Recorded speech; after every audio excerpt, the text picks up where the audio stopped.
Broadcasting live from some basement 27 deep in the heart of the hypercore. This is time for the show. Your weekly Hypercube radio update, giving you all the news that's fit to cube, coming into you live via the Hypercom virtual satellite radiological gynecology center in Las Vegas, Utah. It's everybody's favorite Reverend P. Hello, everyone. We made it, Peas. I didn't think we we were make gonna it to? survive. Would we survive? We sitting through pre-show for like an hour, actually like getting everything set up and ready. It's like there's a professional operation going on or something around here. I feel like I wanted to do show like an hour ago. I was so ready to do show this week. And this is an exciting week to have a show. And if you don't have a show, Fox and I are here to do a show that's pretty much like the show you would do if you had a show and did a show, but you don't do a show. So we're doing the show, and this is what it would be like. And this is what indeed it is. It's the better. Show. It's better than what you could have done or should have done. Probably it's better should than have a lot done of things if that you weren't so doing. If you weren't so lazy, your show would be here. But no, our show's here, and it's time for it, and I'm excited for it. What are you most excited for about this week, Peas? Oh man, there's just so much going on in Canada right now that it's an exciting time to be alive. I mean, to think that we would one day as Canadians, and I use the colloquialism Canadians because, of course, as people know, the P's being a citizen of the world is an honorary Canadian. Need to build a wall. Yep, we need to build a wall to keep, we're going to build a wall and China's going to pay for it. And I think that's an exciting thing for everyone involved in North America. Just the north side, though. Does that include Just Mexico? Is Mexico part of North America? Listen, this is an exciting time of year because for the first time, the state of Massachusetts, the Commonwealth of Massachusetts, legalized is going to release school books.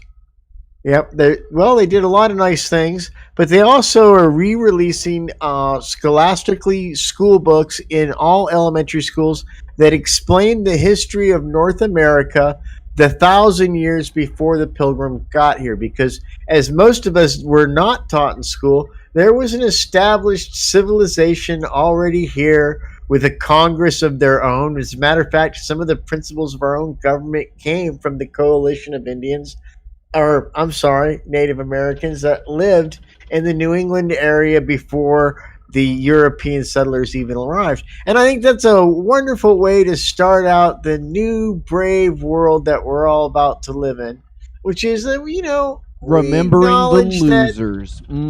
Sorry, I'm pretty sure when it came down to the Indians and the Pilgrims, the Indians lost the war, and they should get over it and move on. Well, they have those nice casinos, so they have that going for them. But it's an interesting history because how we were taught it was this great, nice gathering. The Indians weren't really sure they wanted to have Thanksgiving, and they only did it because they said, you know what, we're going to be the bigger person, and look what that got them. And that goes to show you, kids. Sometimes it doesn't pay to be the bigger person. Sometimes it's better to be that petty little fucker at the end of the table that no one wants to sit with. He has to sit with the third cousins. He has heap big ego. Are you traveling for Thanksgiving, Fox? Traveling is I'm always traveling. I do that. Oh, of course. That goes without saying. Yeah, to maintain that, I don't need a driver's license or anything like that. I'm always traveling. I'm always in transit. And how dare you impede upon me? Are you arresting me?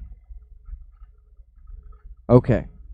Leads into my favorite part of the show. favorite part of the show. Cube news. It's all the news is fit to Cube. Oh. Pease has been feeling excited about this one. Pease asked Only a me couple early, of them. Pease asked me before the show, copy? Question mark. I could hear him just kind of shrugging through text message. Copy? Yeah. You are so spoiled. You are completely spoiled by all of this. I shouldn't give you anything anymore. Well, half the show is that. Half the show is still that. We got a lot of fun. But it's so much fun. Oh my God, the fun that's awaiting everyone for this show. And like some listeners are like, "Oh, I'm not going to do show this week," and they're the losers. They're the ones that are missing out because this is going to be like the other listeners and viewers now that we're multi-streaming. They're going to be like, you didn't watch / listen to the show. Well, they found You out. fool. They found out last week that they were losers, but they're appealing it this week. And so hopefully we'll see them back in the 9th Circuit rerun. Yeah, it'll be sweet. It's gonna be great.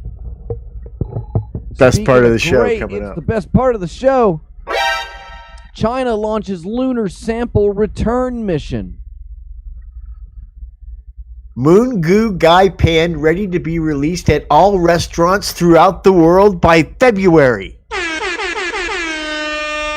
You've been shopping that for like an hour and a half. I know it. Yeah. I'm glad I gave that one to you. You can have it. You got a couple. You got a couple of these. You snagged a lot of them tonight. You're. I don't have to do the show anymore. Jupiter and Saturn are about to do something not seen for nearly 800 years. Going to see Uranus. I can't give you that one. You can't have. Oh, come on! It's the low-hanging fruit. It's the lowest hanging fruit. That's scraping down the ground in between my knuckles every day. Come on! All right. Wait, never found out how to stop the sounds. Oh, look, it's that one. Okay, Apple makes another concession on App Store fees. Can now use exposure to pay Apple Store fees. That's a free honker.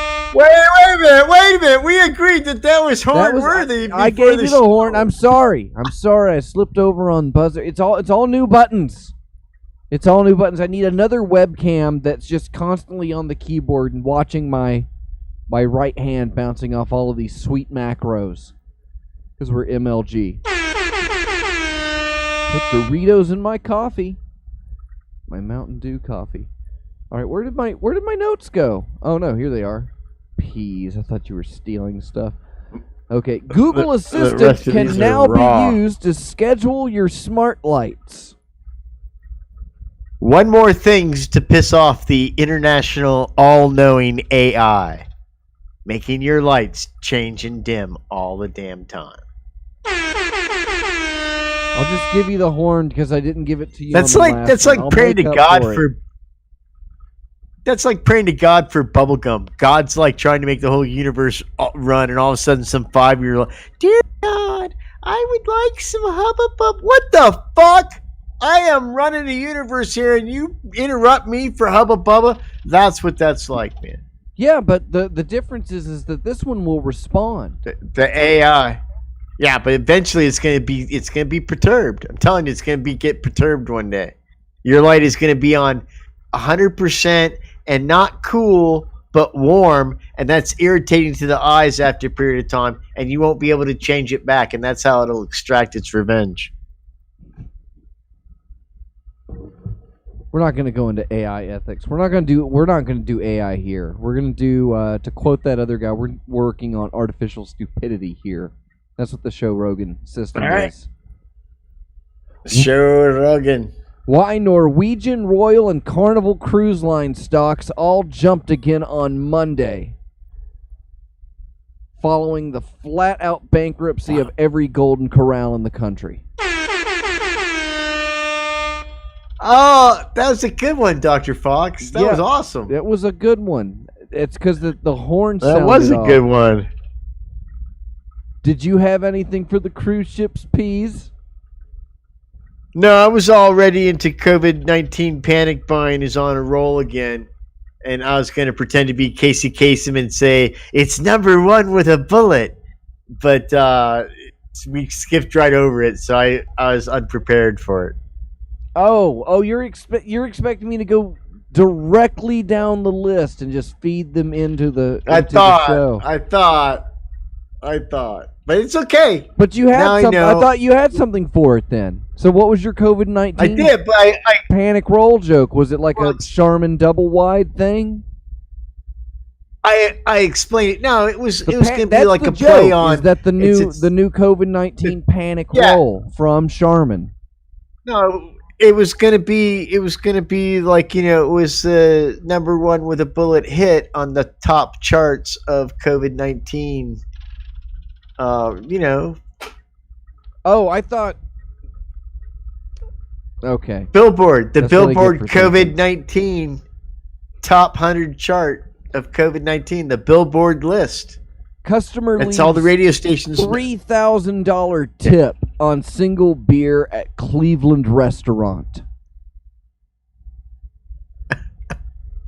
Restaurant immediately closes, has made their nut for the year. Well, it's a tip. On their nut tip. Their nut tip. I was working on something with microbrews because a $3,000 tip sounds about average for drinking at any microbrew bar. And, dude, it would have to be an IPA. It's 73% ABV. We know you could just drink liquor. Walmart's holiday drone light show. Oh, I didn't do the chirp. To let you know that I'm doing the next one. So the next bit. Walmart's holiday drone light show planned for Sacramento in December. Employees will hold flashlights and flash them on and off in unison to display the word Walmart. I'll give you that one. Mine was you can also recite your Christmas list openly into the air. And that will record it for you. That or something about Obama drone striking Christmas. Yeah. Thank you, Obama. Should I go? Do you want me to keep going down the list to make sure everything goes in order and I don't throw you off? No, it's all right. You're fine. Oh, am I? Okay, I'm going to go with this one. Yes. Oregon starts sending out waiting week payments. They'll kick in as soon as your withdrawals do. So, legal math. Woo! And the good news is that the Apple Store will also take those vouchers as Apple Store fees. I got to get my synth apps.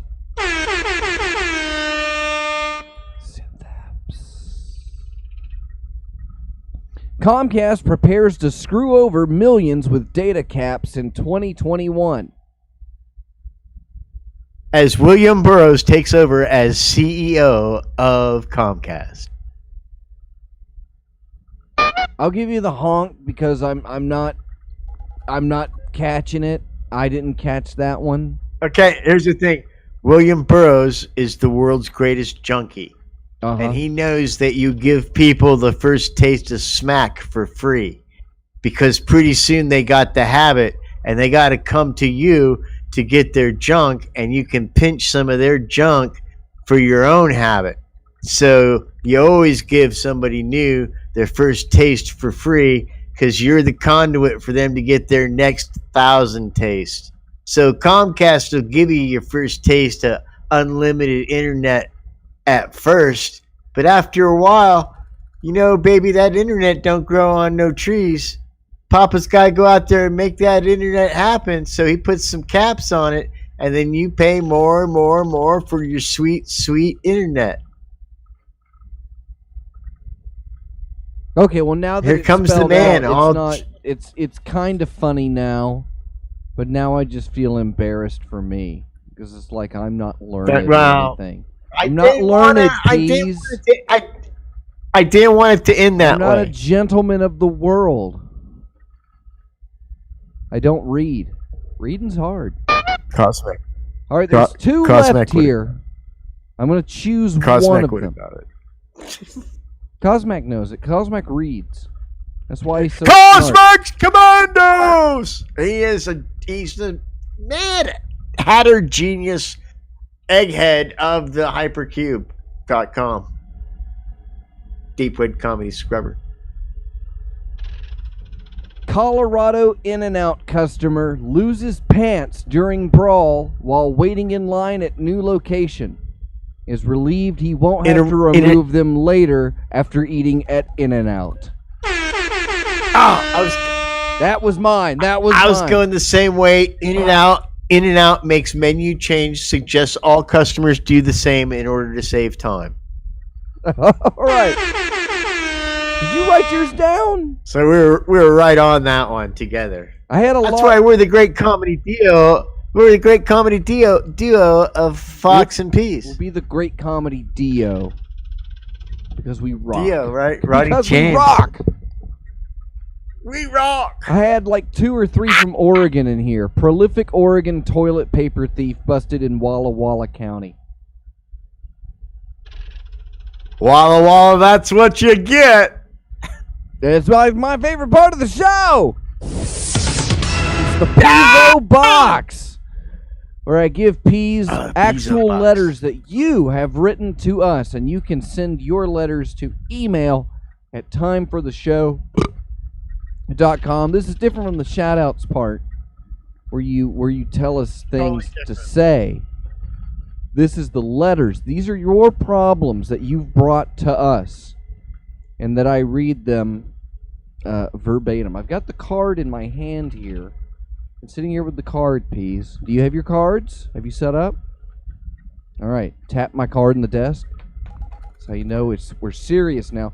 Dear Peas, why are serious gays... radio. Get serious. Dear Peas, why are the gays trying to make it illegal to be straight? They're changing laws constantly to suit gays.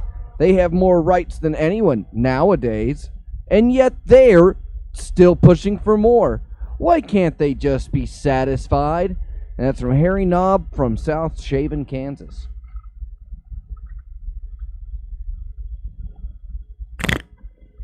That's the good name. I like that.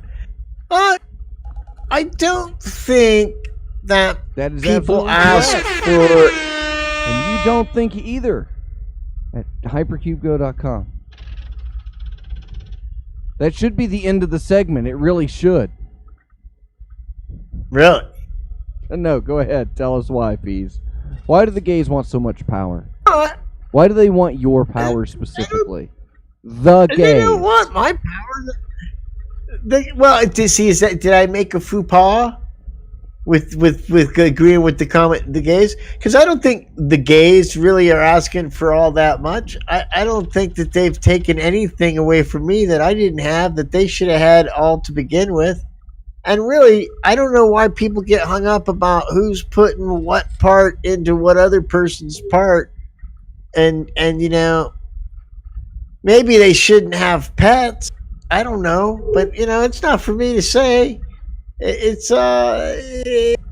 fine. You get all hung up on this. It's like I had a relative say, well, and it wasn't in relationship to the gays, but she's like, well, the blacks are getting pretty uppity. And I was like, what do you mean the blacks are getting pretty uppity? What the fuck does that mean, Auntie? And she was just like, that's what she thought. And I'm like, no, man, they would prefer not to be beaten on sight. And I can identify with that. So no, dude, nobody's taking anything away from you. Can you go out and get married if you want? Yeah. Can you go live with whoever you want? Yeah. Can you worship any god, no matter how ridiculous or stupid? Yeah. So what do you care what somebody else does in their bedroom? You need to lighten up. We should be beyond this kind of stuff. We're getting very close to the time in Star Trek where none of us should have to work and we can all run restaurants and food trucks and have a set income. And you're screwing it up with this anti-gay crap. Yeah. Don't you want Star Trek times? Sometimes I want Star Trek times. Just a hot dog vendor. This is not how you get Star Trek times. Commendable, Peas. We'll give that to you. All right, we'll cut that one. Dear Peas, I genuinely don't see the issue with sleeping with other people while in a relationship. It's just sex. A human need it like we all need food. Everyone makes such a big deal of it. I love my boyfriend to bits, but I have needs that not one man can satisfy. Nobody seems to understand. I asked my friend about it, and yeah, I get it. It is betraying, but is it really? How can he expect me to be devoted to just him sexually for the rest of our lives? I mean, I wouldn't care if he went around having sex either. It's just a bit of fun. I only have an issue if he intentionally wants to hurt me or disrespect me. No, seriously, I don't see the issue. The only reason I won't talk to him about an open relationship or confess to doing it is I know he won't understand. Everyone has an issue with it, but a girl needs love, but she also needs sex. He may give me both, but in a world like this, nobody can give me enough of it. And that's from Urethra Jefferson from Nepad, Alaska. So it's an interesting subject. I think that I don't think that we do have any bourbon, but here's the thing. I guess I kind of understand what you're talking from, and you want to be sexually liberated. But here's the thing: if you were not in a relationship, that would be one thing. But you're in a relationship, and if you're going to be polyamorous, then everybody that's in the relationship that you interact with should be aware of that, and be okay with it. And by not doing that, you're being deceitful. And we don't really have to get into that sexual aspect of your needs or anything like that, because, we could get into the gutter and talk about Amazon.com and the numerous amount of marital aids you could get. You could open up your bedroom to more interactive activities with your partner to meet those needs that you think are being unsatisfied. But that's not the problem. How many times have you been asked to join somebody in the bedroom? How many couples? The problem that you have is you're being inherently dishonest with your current partner because you're not telling him what you're doing. So you're putting his health at risk, and you're saying it's not a big deal, but it's a big deal because you're being dishonest about it. So you're lying to yourself. And I don't think that you're mature enough to be in a relationship with multiple partners when you're still immature enough to be lying to yourself about such a base character within yourself. Aww. So I guess that's my advice to you, is to be more self-reflective. You're only going to hurt yourself in the long run, and however many people you damage and destroy along the path till you realize you're only hurting yourself. Ooh, that's my answer, Dr. P. Jesus, I was just going with, I like to have, I keep my clothes on when I do it. I'm a shirt and pants sexual, so I'll take that for the team. Nice. With my promise ring. Got one more for you, Peas. Oh, this one was pretty good. Dear Peas, why did the customer reported me in Target? While ago, I talked to a woman in Target like I do to everybody. I said, "Hi, how you doing?" She said, "I am good," and she said, "How are you?" Then after she said, "How are you?" I told her, "It is nice outside." She said, "Yes." Then I told her, "Are you ready for Thanksgiving?" She kind of got mad at me and reported me to the security and tried to get me to trouble. I explained to her, the security, about the customer, why I came to her, the customer. I wanted to talk to her for a while. I like talking to women, like I do to everyone. I can go to Target anytime. Why did she reported me to security? And that's from Gary, Indiana in Bootlick, Alabama. Well, Gary, I know it's hard to meet women in this day and age, and kind of being on the front lines there at Target, you got to take your shots where you call them. Where you screwed up there, brother, is that Thanksgiving is a very iffy and weird topic for people because some of them are going and some people will die and some people will go and they won't die and they'll say it's all a hoax. And you brought up all that angst in that woman in that one instance by asking that question. And it turns out, dude, your fly was open the whole time. And so she got super weirded out. So that's why you got in trouble. Zip up, brother, and keep it light. Stay off holidays. Talk about the weather. You were really nailing it till the end there. I would have maybe shifted into, hey, do you think it's going to be cold this winter? And you would have been home free. Words to live by. That's it for the P's. And this time, it's all done with the P's O box. Favorite part of the show. This is the best part of the show. All right. That's on to my favorite part of the show. The part where I'm going to ask P's about a band, and then we're going to take a break, and then we're going to come back and we're going to do more show. Today we're going to be listening to a song, maybe even two, because they're kind of short. I don't know what to say about that. But we're going to steal them from Hazel of the Windmills, who is doing the November Beat Timber big daggone drop yo. And then at the end of the show, I'm going to do a song by Reverend Negative. So we're going to chill with Hazel real quick. But before we do that, subscribe to Hazel of the Windmills on YouTube. P's, your first band tonight is Dapper Duck. Dapper space Duck. That's the one. And we'll find out more when we come back. You're listening to Time for the Show.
November 2020 Part 21 song Flower by Hazel of the Windmills. You're listening to Time for the Show, a production of Hypercube Labs, available. More information, it is at www.hypercubego.com. It's time for my favorite part of the show. We come back and we tease. You know, we should do the bumps first, and then we'll give them that band name, Dapper Duck. I got this one right up front, of course, from Reverend. Well, you know, we'll say it at the end there. The freethinkradio.com show that is mostly music and always different is Reverend Fanboy's Fun Time.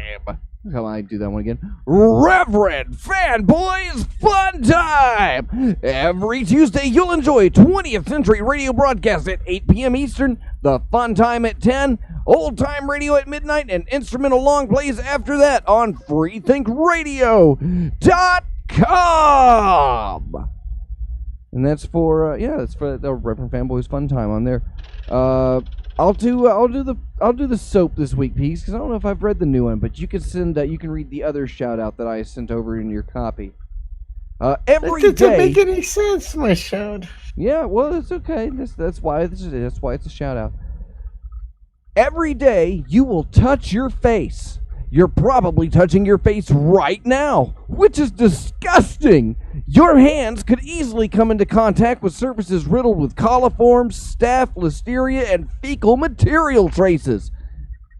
This can increase your likelihood to get sick and potentially others. That's where Triology Soaps comes to the rescue.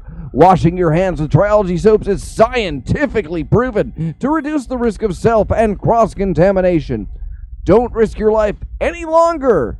Get clean at slackpack.com for Triology Soaps. Slackpack.com. Oh, look, you want to put the graphic up? You know the graphic Dr. Fox made for his thingy? Look, watch, he's gonna look. I got more work to do on this website. That's all I'm doing this week.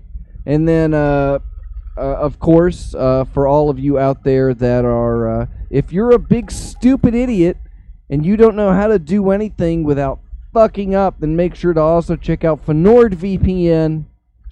It's available now at timefortheshow.com/FnordVPN. Real offer at timefortheshow.com. That's timefortheshow.com spelled out. The second time, not the first time. You don't have to put the / at the end. I looked for it, but I couldn't find it. You probably didn't type it in right. But it is available. Probably. I bet you I've got other people that have found it. I could probably go check up the stats right now. But I mean, who has time for that? You got the other shout out, Peas? Well, your Hypercube Go Patreon email address, nagrom32@yahoo.com. Shoutouts received before Mondays at 9 p.m. Eastern Time should be expected to be read on the next show. Patreon members can get one free shoutout per week. Additional shoutouts can be purchased through Hypercube Go. This contribution was made by Caller 23. You didn't have to read his email address out, but that's fine. We'll do it. He doesn't listen. It was not clear. He doesn't listen to the show anymore. Anyway, it's on. Why it's not? Have we had a rift? He doesn't like. Do we have a rift with him? He's like we're a bunch of crazy, insane, jealous fools to do what we're doing here. But couldn't he just listen to it on freethinkradio.com as well? He could listen to it on freethinkradio.com. So I don't. What's his argument? What's his argument? It's that YouTube is bad. It's bad. So just the fact that YouTube's touching it, so the Freethink Radio must be tainted now. Yeah, I think he's quit cold turkey.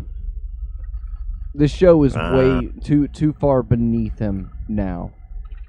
He probably would have tried to explain it to you, but it would be 4 years later till you knew. Now that we're cool, he doesn't want to know us anymore. You know, he's too cool. I don't think we're cool, though. We're cool. RC23, if you're out there, please, come on, dude. You know we're not cool. What do you think about Dapper Duck? You think that's a band? Dapper Duck, I think that is a homage to Howard the Duck in some way, shape, or form, and that is definitely a band. Well, let's look at it. Show me Dapper Duck. You're correct. Dapper Duck is a band. I said that earlier to our producer, but we put it in anyway. We do have another band name, though. Maybe we'll get to it, because it's time for my favorite part of the show. It's where... Oh, man, do I have something that would work for this one yet? You hit this one. It's the Snatch Game. What part of the show is it? Where we're going to do this Snatch one game, again. oh. This one, because this one's fun. I liked it. Okay. So what I've done is I've randomly selected one of our Patreon or Discord members, and I've asked them to fill in the blanks of these 5 statements, and you're going to give us yours. If you match, we'll say the majority of it. If you can get 3 out of 5, then we'll let him spin the wheel.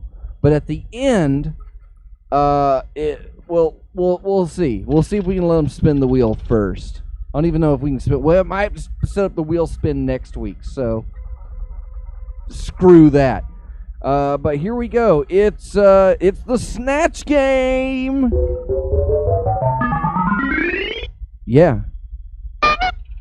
All right, Peas. The pipe of power giving me pleasure right now, but I am ready to proceed. Caller 23 is such a nice guy that when I asked him for help, he gave me blank. A 30-minute discussion on why he shouldn't do it. Should be writing these down. That's a on why you should ask him for help. Yeah. All right, our contestant today said caller 23 is such a nice guy that when I asked him for help, he gave me Dr. Fox's number. So you didn't make that one, but Admiral nonetheless. Maybe even a colonel. Elvis Martini was bitten by a radioactive superhero and gained the power to blank.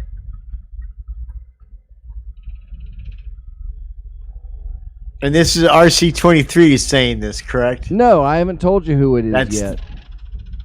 No, but you're saying this Patreon person would say this is what RC23's answer would be.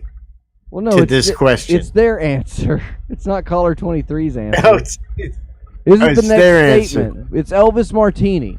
Oh, Elvis. Okay, Elvis Martini. What is Elvis the question Martini again? was bitten by a radioactive superhero and gained the power to blank. Masturbate in the dark. All right, show me masturbate in the dark. Sorry, but our contestant said retcon his rage quits. So you weren't even close on that. One. Not even That's close. good. Well, you Straight don't to know the what he masturbates to. joke. We might be exactly the same answer for all you know. All right.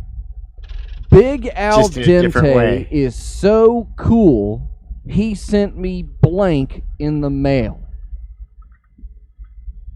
Carbonated soda. Show me carbonated soda. No. No, tonight our guest said Big Al Dente is so cool. He sent me He sent me priority USPS envelopes. Come on, Peas. Send stuff in the mail. They set that one up for you. Just hit the buzzer again because I'm disappointed. I'm sorry. Let's see if you can make it up for us. You got 2 left. Shake it off. Shake it off. Blings went to the carnival and lost his blank on the tilt-a-whirl. Extra shoelaces. Extra shoelaces. No, tonight we were going with maple cookies. Lost his maple cookies because he's Canadian. I almost said that. You could have said that, but you didn't. I went with. I felt shoelaces was more likely with a tilt-a-whirl. Why would you lose your shoelaces on a tilt-a-whirl? On a tilt-a-whirl. Your extra ones, not the tied ones, but the spares people keep in their pockets. If one of the eyelets got out, the little part with the plastic on the end. That's an aglet. aglet. Tilt-a-whirl, it's not an centrifugal eyelet. force. The eyelet's aglet. the hole in. I'm sorry. Yeah. Come on, don't tell me You're like I don't know correct. the anatomy of a shoelace. God damn it! You're absolutely correct. But as How that dare catches you. the force of the You got one left. as that catches the force of the centrifugal forces, Centripetal. it's whipped out right? of your pocket. No, it wouldn't be the Yeah, centrifugal it's because you're on the inside. You're on the inside of the tilt-a-whirl. It's going around. The laces would go out. Wouldn't that be centripetal force? Wouldn't it be centrifugal force if you were on the outside of the wheel? They never do that right anymore. The one where they strap you to the outside of the barrel and spin it. It involves dark matter. It's pretty complicated. Dr. Trench got so mad at Cosmac that he broke his blank. Aeroplane. Oh, okay. Cosmac's an avid aeroplanist. And we have Dr. Trench got so mad at Cosmac that he broke his jetpack. Is what we got tonight. I feel like that. It was aeroplane was a good answer. Good answer. Good answer. Good answer. Anything. Good answer. Anything involving Good aeronautics. Good answer. Anything involving. Good answer.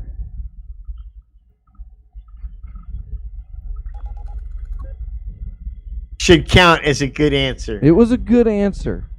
Well, can you guess who tonight's mystery guest was? Our supplier of answerers this evening.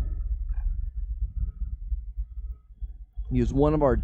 I'm gonna say, Hazel of the Windmills. All right, show me Hazel of the Windmills. I'm sorry, that was incorrect. That was. No, was it? Yes, it was. It was Scalpod was tonight's. I was going to say Scalpod. I only said Hazel of the Windmills because she was doing the song things earlier, and I should have just stuck with my gut, which was Scalpod. Damn it. I should have tried to game the system. We have to set the wheel up for next week. We have to do this again next week. It's the best part of the show, followed by the shout outs. But it's time for my favorite part of the show. It's where good old Uncle Pease sets up a greasy part of his lap to tell you all about his Truthache. I had a sound effect that Scalpod gave me, but I'm not going to play it this week because I'm waiting on it. It's going to get me flat. Because it'll hurt my feels? It's going to hurt my feels. Because it'll hurt my feels? Because he found something that I like that referenced a thing. I'm not going to go into it because my feels are hurt. I don't know how to handle it because I felt for it. It was some sort of bias. I'm not big on thinking. Peas. Kind of against it. And when it came to... Well, you shouldn't think. Don't think. When it came to not thinking, that's why I settled on the name Truthache. But Peas has sent me... Peas has the information that you need. Scan that QR code now.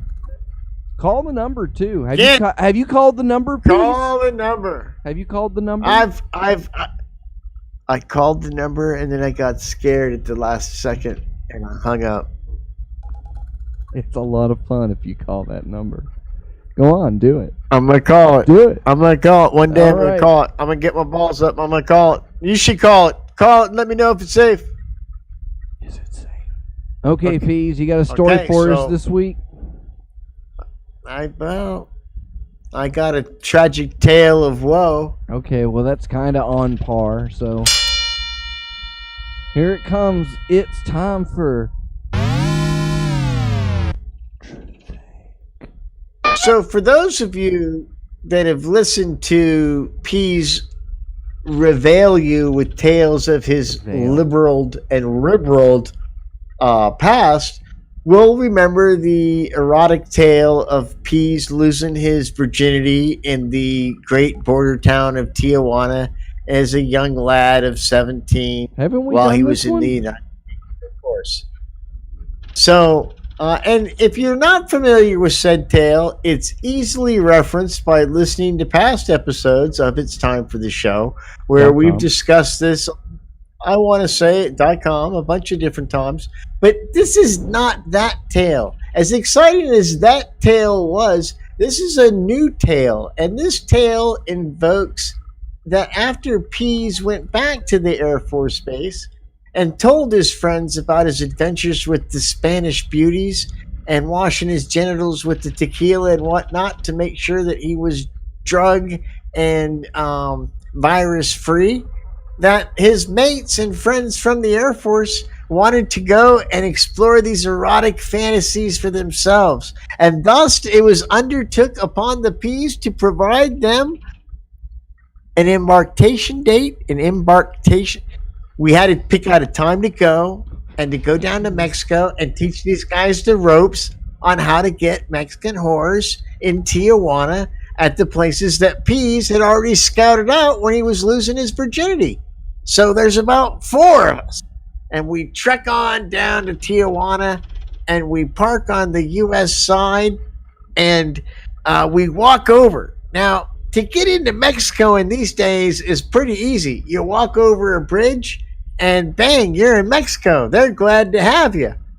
So I take the boys out to a nice dinner at this place I know where you can get some enchiladas susas, which is a delicious shredded chicken with a green tomatilla sauce. And we eat, and now we start to go to the whore bars. And now, I had only been down here once before. As I've told you before, I've regaled you with that ribberled tale, but this tale is about showing my friends how to do pleasure. Ribberled, right? So I'm showing these guys. So we go to one place, and the girls are kind of, and there's always, you see, when you're by yourself, you don't care. You're like, I'm gonna get this done. I got things to do, tequila to drink. But when you're with a group of guys, there's always one guy. None of the strippers are pretty enough. None of the whores are good enough for this guy. Now, here's the thing.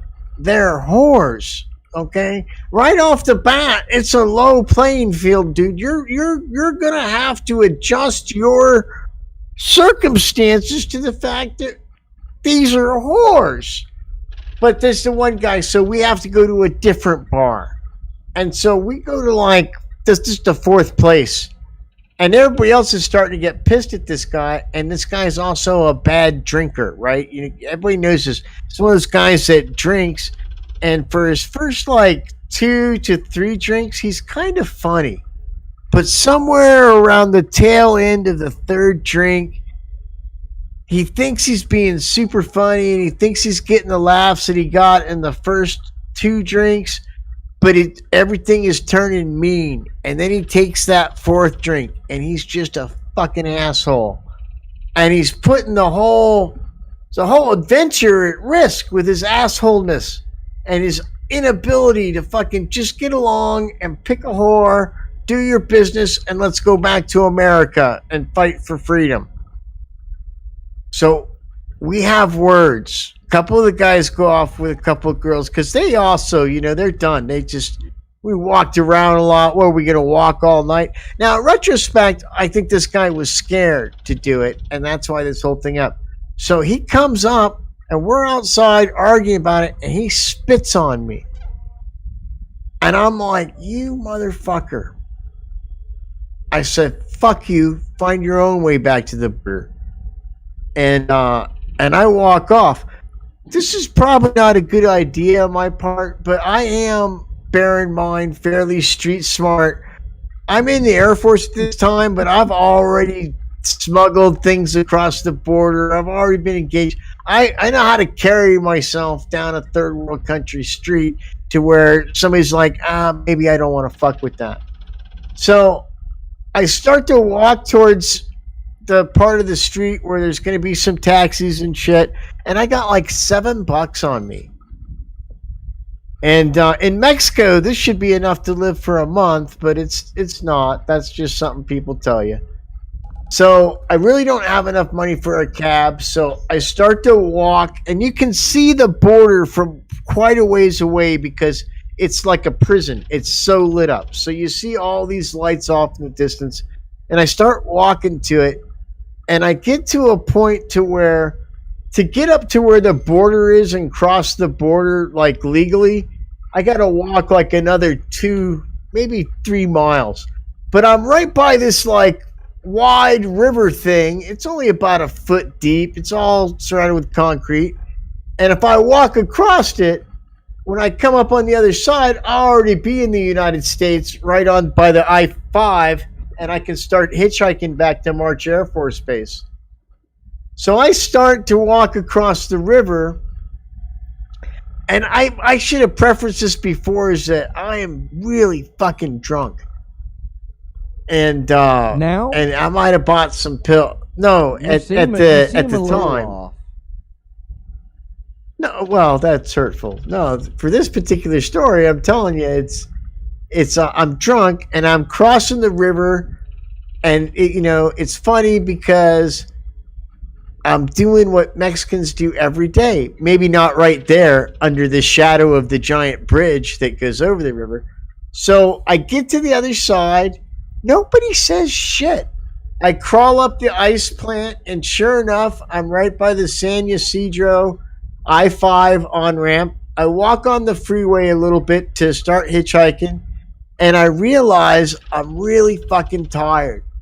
So I walk up in California, the freeways have ice plant on the side of them, and they plant these little trees. So I crawl up about halfway the embankment, and I'm going to go to sleep under this tree to rest for a while, but I'm worried because it's right by the Mexican border, and maybe, somebody will come and accost me. So I find this big rock, and I put it in my... it's like you ever see those? It looks like a down jacket, like a ski jacket, but it doesn't have any arms. They used to be really popular. It's just like it's like a winter vest. Like if you were going to be out in the elements, Marty McFly and you didn't care about your arms. Yes, exactly. So I had one of those. So I put the rock in there, and I fall asleep under the tree, and I'm out. Okay. So the next thing I know, a cop is poking me with his nightstick, and I get up. He's like, "Oh, hold on there, calm down. What's going on?" I'm like, "Oh, I was just sleeping here for a while." And he's like, "Well, yeah, you're on the freeway. What are you doing sleeping on the freeway?" So I explained to him about getting over here from Mexico and getting in a fight with my buddies. I leave out the whorehouse. To this day, I don't know if that would have helped the story or not. But he's like, "Well, come down here." So I get down there. He goes, "Well, you're in the Air Force." So I give him my ID, and I'm like, "Yeah, I'm trying to get back to March." And so he says, "I'm going to pat you down real quick." I'm like, "Okay." So he feels the rock. He's like, "What's this rock doing?" And I'm like, "Well, I knew I was going to go to sleep under this tree, but I didn't want to wake up and have somebody poking me with a stick like you did and not have anything to defend myself with." So he says, "Get in the car," and he drives me up the freeway a couple of exits, and he drops me off at a 7-Eleven. And he goes like, "Do you need any money?" I'm like, "No, I still got my $7, because I didn't waste on the taxi cab." So I was able to take like a bus to Oceanside, and then I was able to get some money from my grandpa to get back up to March Air Force Base. But that's the story of me crossing the river like a Mexican.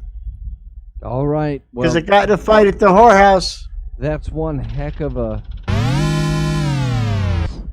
fake. All right, so I've got questions I'm going to work on. So I'm going to give you this band name. Debate this band name while I finish my questions here. This band name is Turkey Pussy. Do you think that they're a band? All right. Do you? Well, we've got to wait till we come back, right? No, we're not. We can't leave now. It's almost the end of the show. We're cramming it in. Oh no, I don't think that's a band. You don't think? I don't think that's a band at all. Really? No. Audience? No. You think what do you think the audience thinks? They don't think that's the right answer. I don't think they think it is. All right, turkey. Shut pussy. up! No, Show me turkey pussy.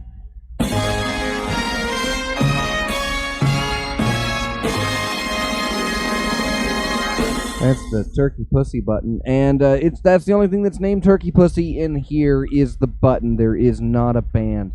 All right, peas. Gotta figure out a way to work this flow. All right, so let's see here. So, in this story, you said you were with friends. I know that's dubious, right? Question number 2. At one point, you said, in retrospect. Do you think Retrospect would be a good band name? I do think that would be a bitchin' band name, actually. All right. You had your tomatillo sousas and enchiladas. No, actually, no. Future Retrospective would be the band name. No, Retrospector, like a ghost from the past. Aren't all ghosts from the past? Retrospective Future. Retrospectors. Retrospective Future. Space Ghost.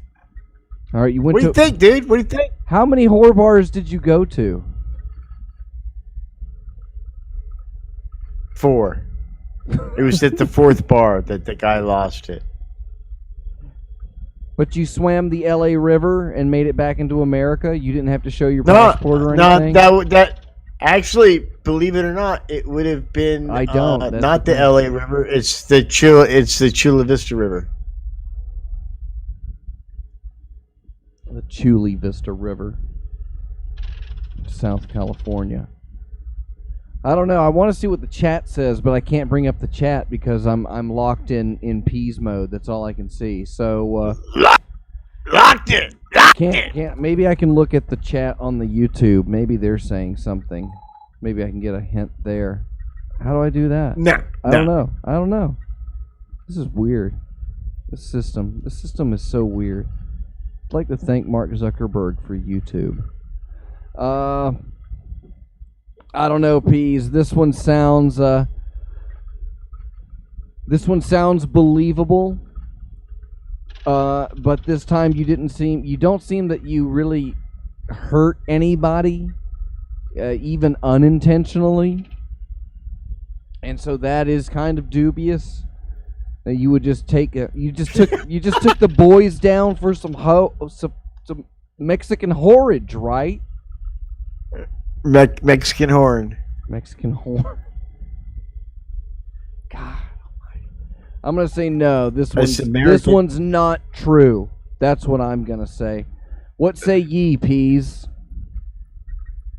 Well, here's the thing, man. When you're in the United States Air Force, there's nothing finer than to go down to Tijuana and get yourself some Mexican horn.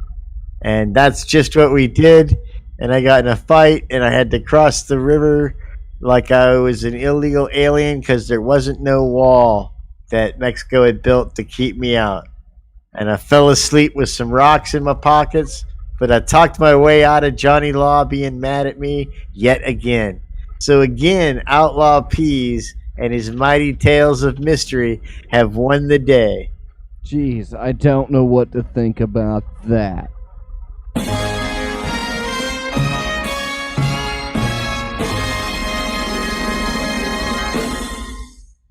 Show keeps running, doesn't it? So you went down to Mexico for the horridge on just like a regular basis? You make a weekend trip out of it? How many Mexican whores have you paid for? And not necessarily for yourself. 3. Like, do you have like a tab running? 3. No.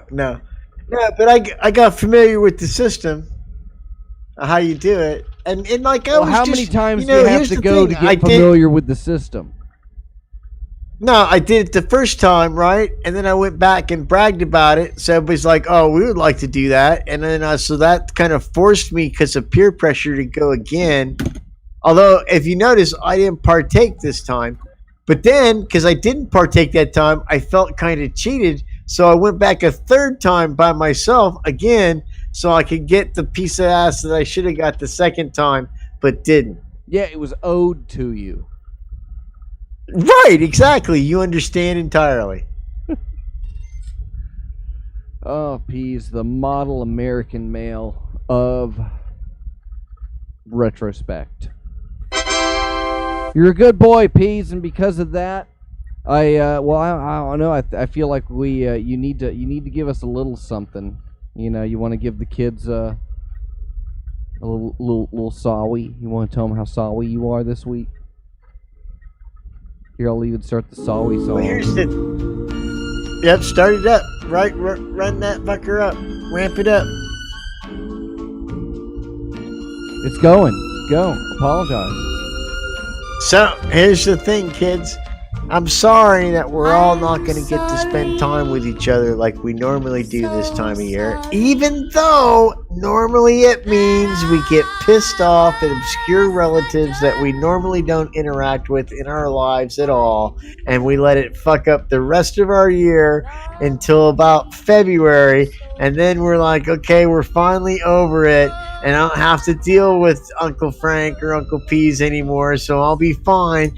And just about when you really do get over it, it's Thanksgiving again. So fucking quit bitching and be thankful that you're not going this year. So you have to subject yourself to that shit. Order some Jack in a Box and Domino's pizzas. Sit around naked. I know you're bored from doing it for the last 9 months, but at least you're not arguing with somebody you really don't like about shit you don't care about over a meal you're not that fond of. Really, come on.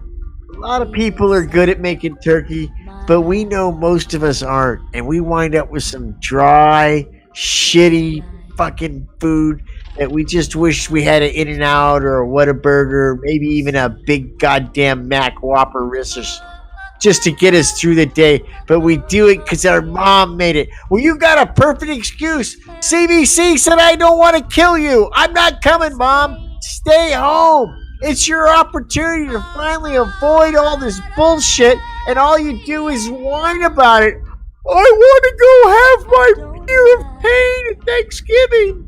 I want to be miserable again. I want to hate my uncle because he likes Trump. Well, I'm sorry, but we can't do any of that this year.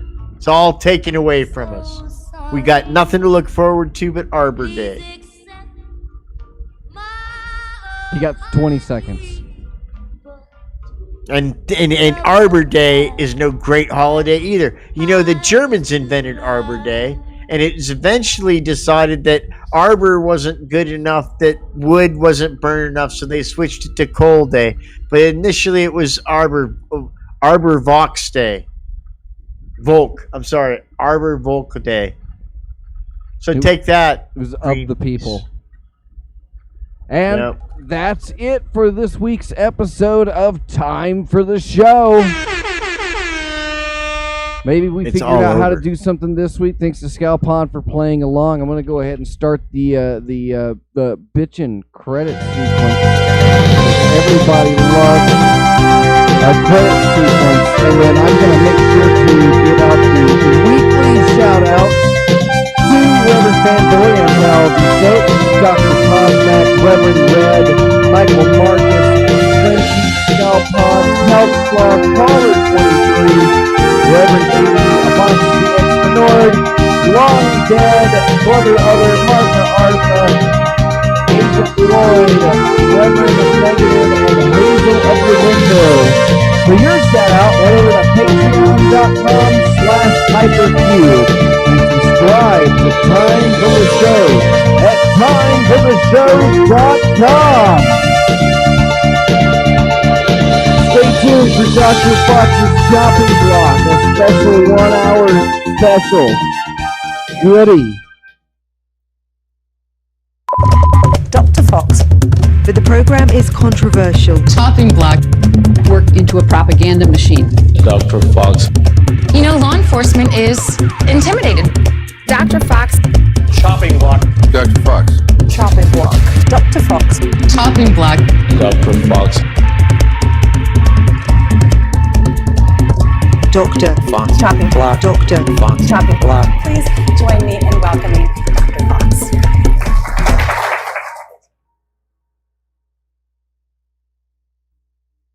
Two songs that you would like me to mix into the show later when it goes live next week? My favorite song on the record right now is Incomprehensible Solution. Who still has a job in this brave new world? Well, I think the creators will have a job. Arts, entertainment. What's taking so long? To generate audio on the spot for however you're feeling without any musicians in the loop. What's the difference? I personally hit the point where I'm like better at imitating Chopin than I am, which is funny because I've played Chopin my whole life.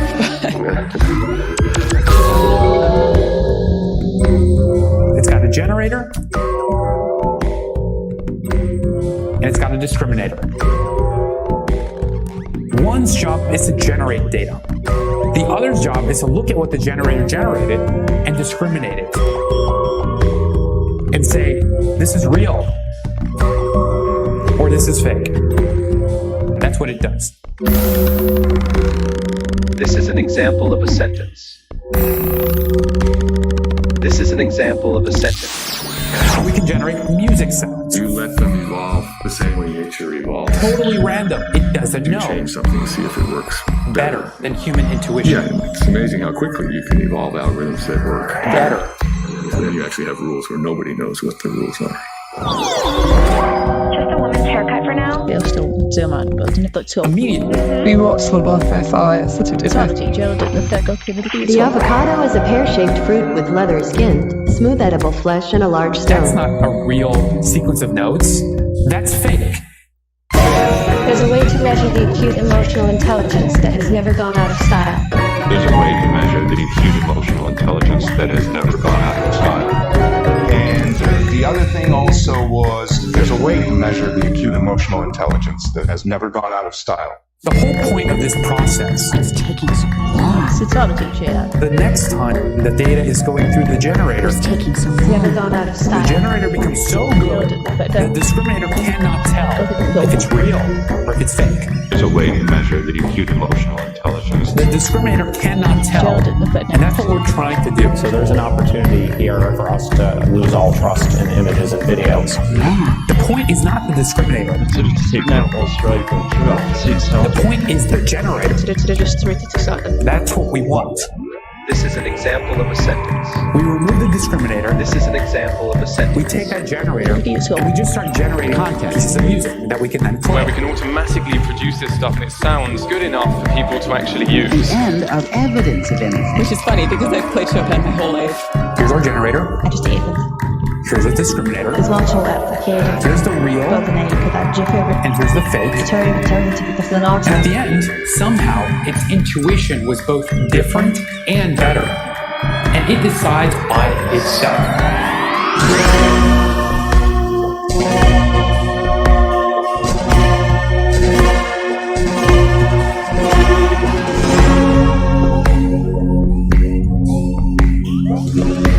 It's going to compose every song ever created.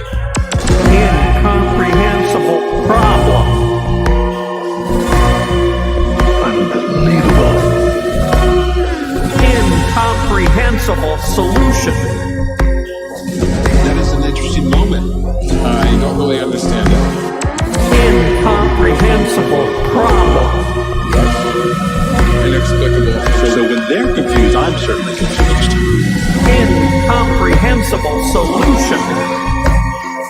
That's an exciting move. I think we've seen an original move here. Incomprehensible problem. It's not a human move. I've never seen a human play this move. So beautiful. Incomprehensible solution. So beautiful. So beautiful. So beautiful. It's not a human move. Incomprehensible incomprehensible solution, I don't understand, which is quite satisfying. When everyone else is confused, who's not confused? Right? Besides the machine. We should assume that the technology is neutral. True or false? Incomprehensible problem. Incomprehensible solution, which is quite satisfying.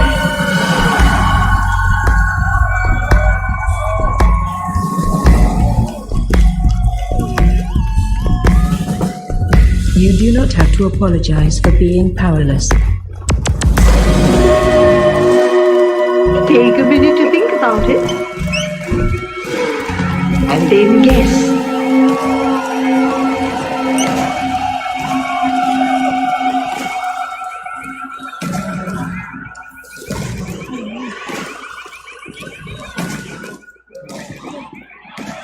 I just hope he's okay. He still seems to be alive. I think he would have had the headset off by now. Get some rest, get some water. Maybe this is an awareness thing we can work on. Can you hear me?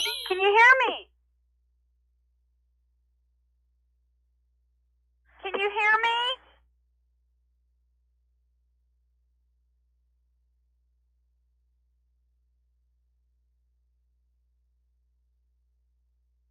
All right, here we go. Let me see. Just 2 more books. And that'll really get it. I'll have to send you a Hypercube phone holder. Make sure to email me a mailing address, and I'll send you a phone and tablet holder with a stupid sticker on it. That's the most clever merchandising ever, because iPhone holders are something that I never saw them becoming this much a part of our lives. Well, and I think that'll play into what we're all talking about. Oh, I'm getting a little feedback here. Is that on me? Don't know where the noise is coming from.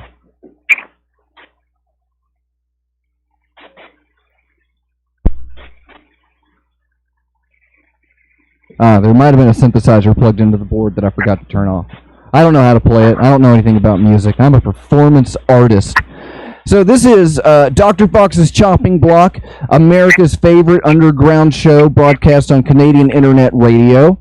I'm Dr. Fox, and joining me this week, an exciting new guest to the show, and that is Mr. John from Negativland. How are you doing, sir? I'm doing okay. Yeah. Okay. I've learned how to say that I'm doing okay. It's a coping mechanism. That's what we found. They're easy to purchase, too. So we're going over a couple of things here. Now, you've been working with Negativland amongst other projects. How did you find Negativland over the years? What introduced you to them, and now you're working with them? Could you give me a couple of sentences on that, maybe? Well, that's always been a crazy line. I discovered their radio show in 1985 when I was 15 years old, just channel surfing around in Walnut Creek. The Berkeley radio station KPFA came in loud and clear, and it was the bridge to the outside of Contra Costa County. And I thought I had channel surfed into a spot between dials where you could hear 3 stations going at once. And I began recording because I couldn't believe how crazy good it sounded, like that accident. And then slowly over the course of about, I realized that actually it wasn't 2 stations at once. It was supposed to be like that. And they let me call in, and so over the next couple of years, I started calling in, and sort of they grew to recognize me. And when I was old enough to start going to concerts, I talked my way into the show. So I've been sort of working with them since 1987, 1988, 1989. Muscled your way in. there have been lots of side projects. The Chopping Channel has been a collaboration with many members of the group that started around 1999. And then when Don steps down from touring around 2010, that's around when I became an official member of the group. All right, so that's a decade on you professionally. That's on the resume. That's on your LinkedIn. 10 years Negativland, and then with that, are you leading Over the Edge? I apologize, I haven't caught up with the past couple of episodes. It's been a little while for me to catch up on other podcasts and radio shows. But you've been kind of driving the ship, haven't you? It's me and K-Rob, who is another sort of Subgenius affiliate who does a lot of the live mixes with Dr. Howell when Dr. Howell plays live. Sure. And he's had his own radio shows for 20, 30 years. And he's one of the other great collectors of Over the Edge. He really knows the show inside and out. So he has second and fourth. He has first and third Thursdays. And I have second and fourth. All right. So, yeah, you found something interesting. You found something that you couldn't believe. You have what almost is like you tried to record evidence of an alternate dimension. You get involved, you've moved in, and now, you're on an album from a band that is known for making, we'll say band, kind of like the Residents or something, air quotes band. Is Negativland a band? It's funny you should mention the Residents. They were also very, Negativland, there are definitely strong personalities involved, as there always are. But for the health of the project, sometimes it's really good not to have individuals facing the public, Sure. Like the work can get...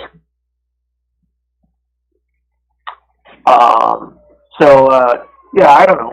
Yeah, it's a little bit more obvious now. Like, as I grew to know the band, I definitely could tell who and what forces were contributing to individual albums. There are definitely always dominating personalities and themes, but then you blink again and it doesn't really matter how the sausage is made, Like, the ideas are the ideas, and it always sort of comes out like Negativland. So even now that I certainly wasn't involved with any of the records before 2016, but you did work with True False. Yeah. True False was sort of I was the Pro Tools person.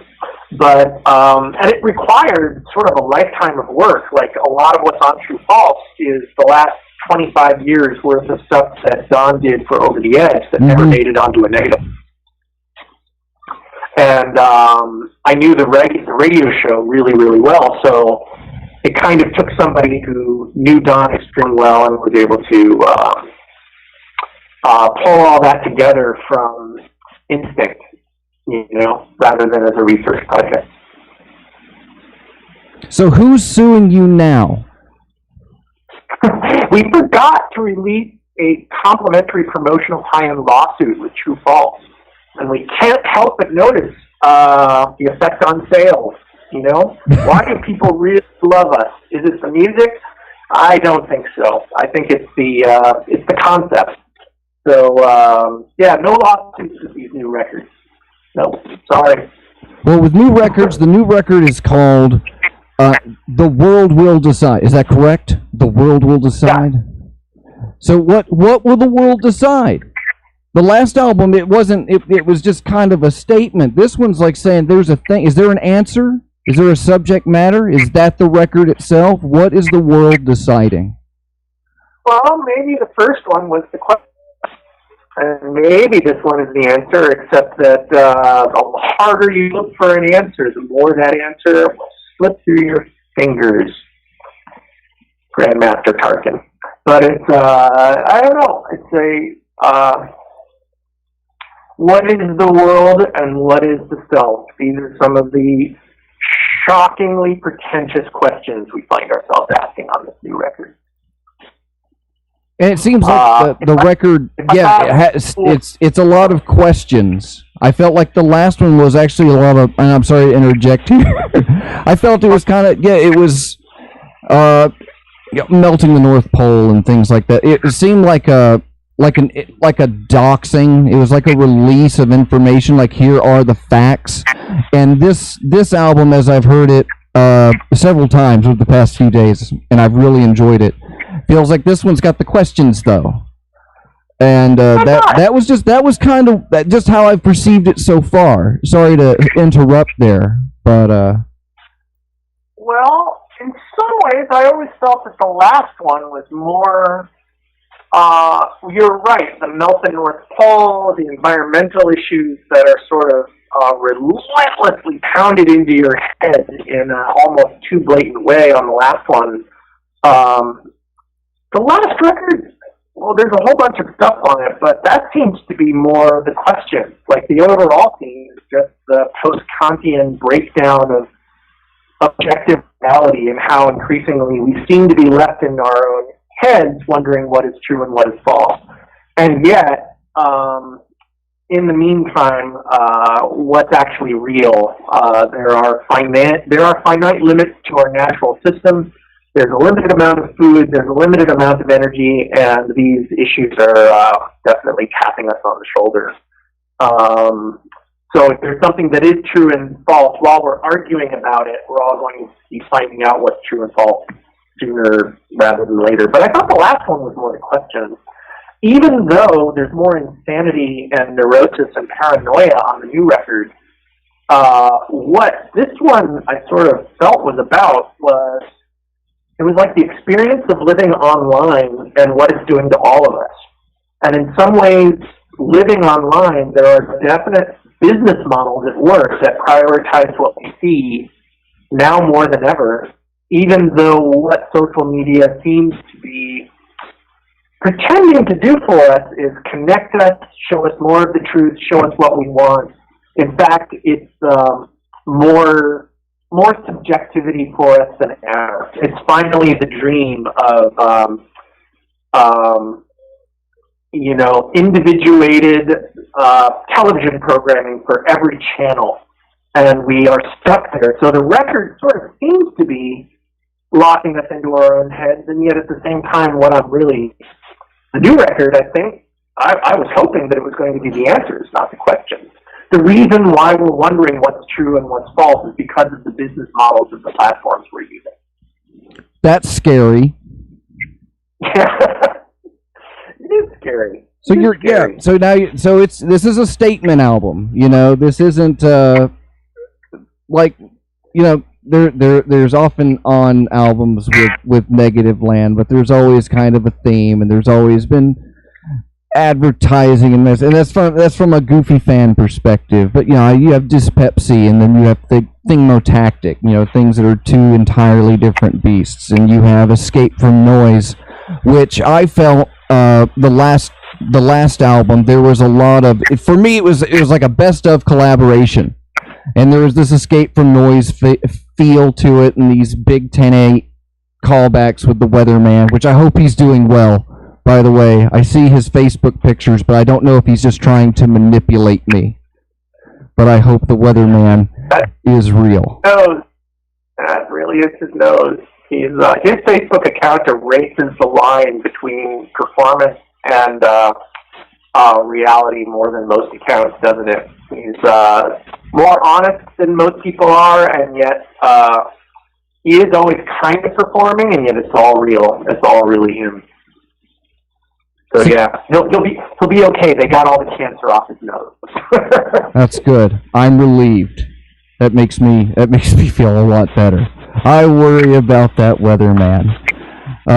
He's what totally snagged me into the entire show. So we have a digital world. We have a virtual world. Maybe, but there's two worlds deciding there. But you released this album on vinyl and CD, and I was able to pick it up on a YouTube subscription. So there's kind of a whole spectrum there. And while I think it's a good sales model, I think it's interesting that you would release everything like that when you're making the statements that you guys do. Do you own any smart devices in your home? Are you bugged? We didn't release it on YouTube ourselves. A fan uploaded it to the internet. So, Negativland topic, whenever you see your favorite band with a dash and the word topic after it, chances are they're getting paid, but, they're not necessarily involved. Oh. I apologize for that.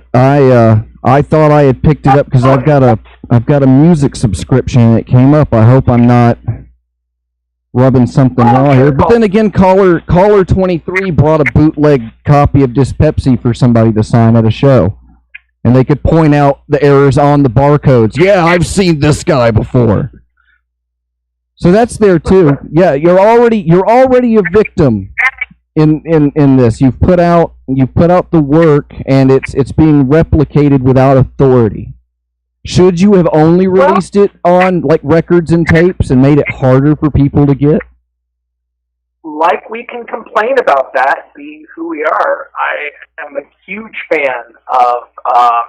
I spent a lot of the morning looking at Keith Fullerton Whitman's totally illegal uploads of Romanian electronic music from the 70s and 80s that he released illegally under his Creole Tone label and then uploaded under his own name to a YouTube account.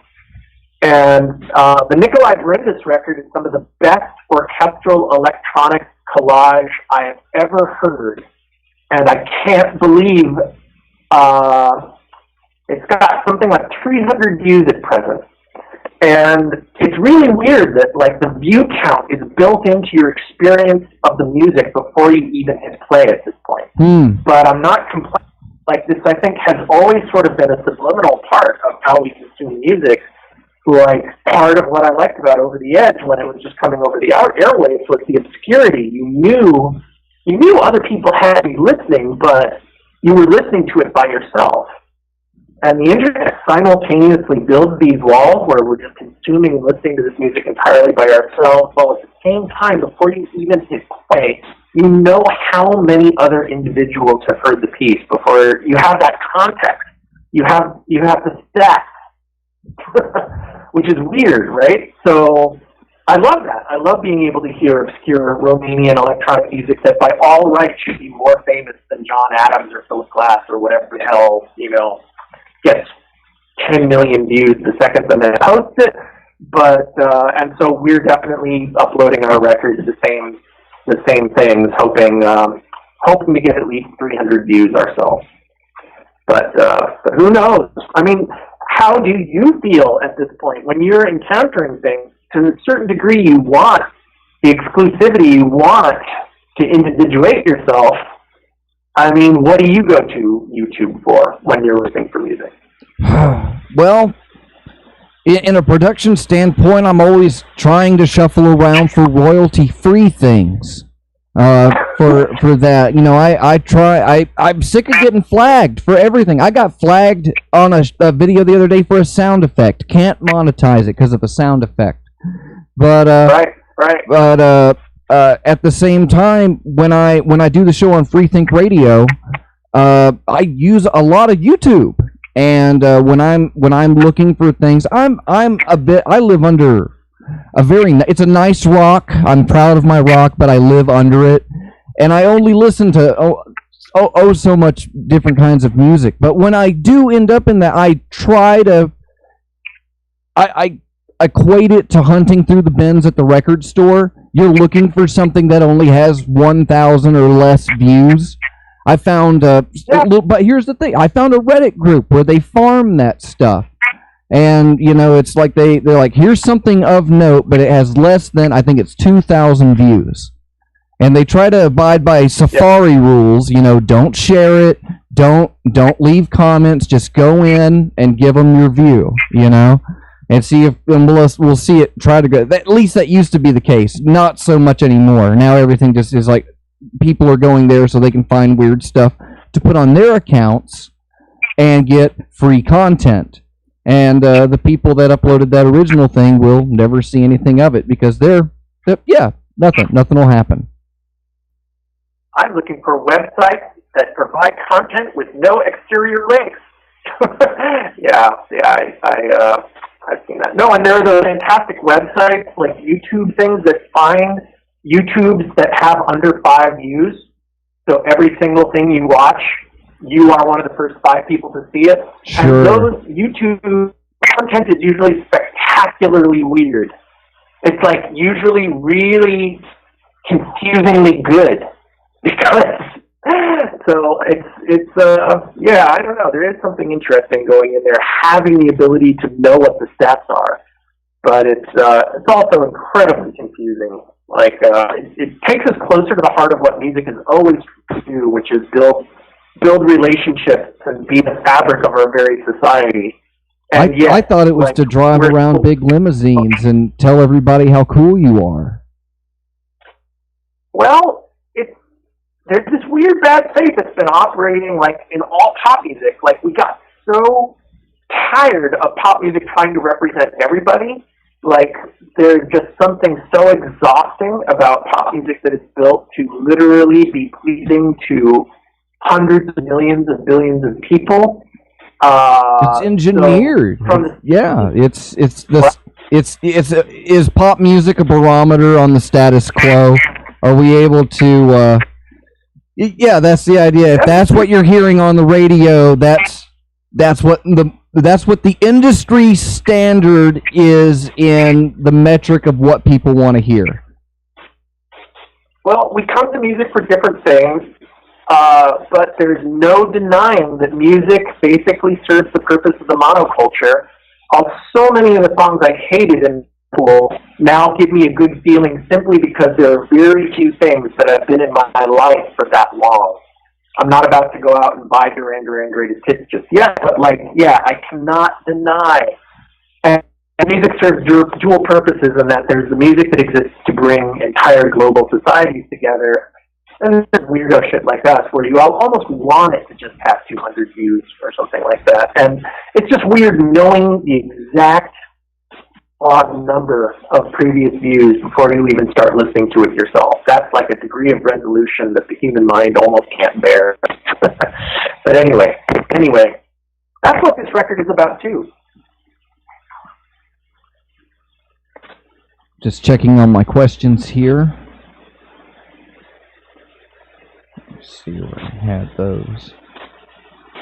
I've really enjoyed it. I've got a workshop. I was in a little metal box for about 11 hours yesterday, and I had it. I wanted to hear it, and I listened to it at least 3 or 4 times all the way through, and I jammed out to it. I pumped out a bunch of silkscreen T-shirts and stuff like that. I was working to it. And it kept me going. I really enjoyed it. And I've got the vinyl of True False over here ran a lot. It has been going. It's been going close to nonstop since I got it. I've really enjoyed the both of those. So I really appreciate this. They're depressing. They're not meant to be depressing. They're meant to be reassuring. And I don't get that. I told Mr. Mark that the book, the YouTube book. I'm sorry that the title is escaping me real quick, but the big lawsuit book, which I told him was like the one of the scariest horror novels I had ever experienced, because it's just this list of just this war against you from intellectual property rights holders. Like that's it. That's their big title. Is like people that own copyrights, and they're just coming at it. The book is as thick as a Bible. It's probably got a little bit more than the Bible. It's got faxes. The Bible doesn't have faxes. And to me, that's the scary part, is seeing, like, here's the proof that this is what comes in from that.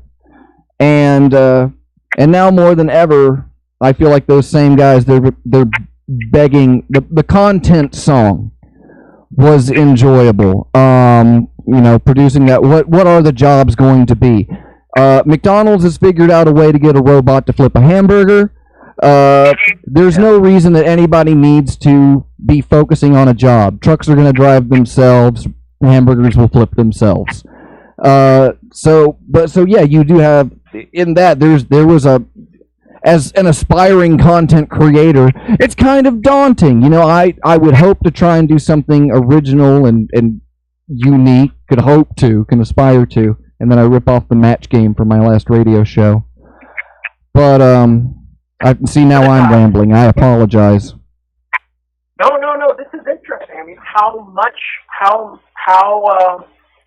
of a living are you able to make from your monetization? I mean, is that open to conversation? I don't mean to. No, by all means. I beg and plead. I have a Discord that I try to maintain relationships with the listeners and friends and fans, and then I have a Patreon. And every week I beg them for money onto the Patreon. And the Patreon is actually what's paying for my warehouse where I'm making the merchandise and selling that on my own website, PackSlack. So, and that literally got incorporated on Monday. Like, these things have been unfolding here for like 8 years for me.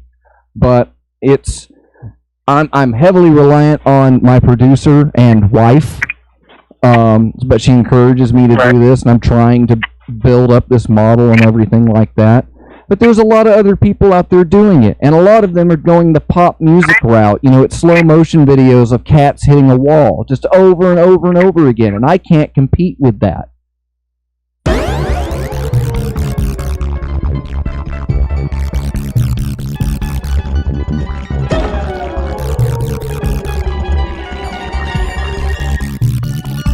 Participate. Content. Never forget the fact that we are all just content. That anything you put out there, you're content.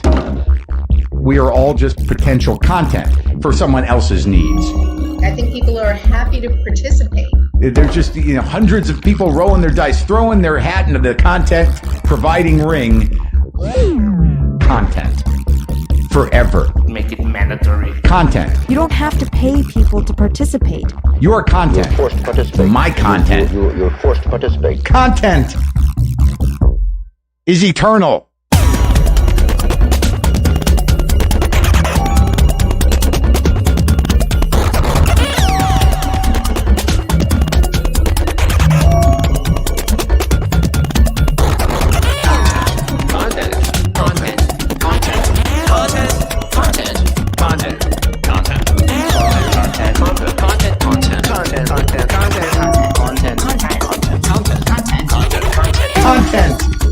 Forever.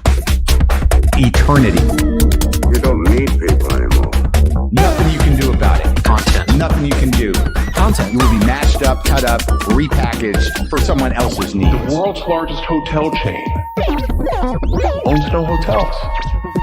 Are we manipulable? The world's largest retailer has no inventory. Manipulable. I can't talk. And the world's largest media company creates no content. Yeah, we're not producing the content. We're allowing users to share. I hereby declare this to be an unlawful assembly. It's easy. You get all this user-generated content free. You don't have to do anything. I don't create it. Right? You don't have to pay the agency. I own it. I think people are happy to participate. It's expensive. Your content. You know what I mean? It's like the sounds that are used are not cheap. My content. They're very expensive sounding sounds. That sound, right? I just had to get used to it. It's the responsibility of the industry to figure out how to extract their value out of each generation. I want to know what they're talking about amongst themselves, and I want to spread that content to the people who aren't this content yet. Content.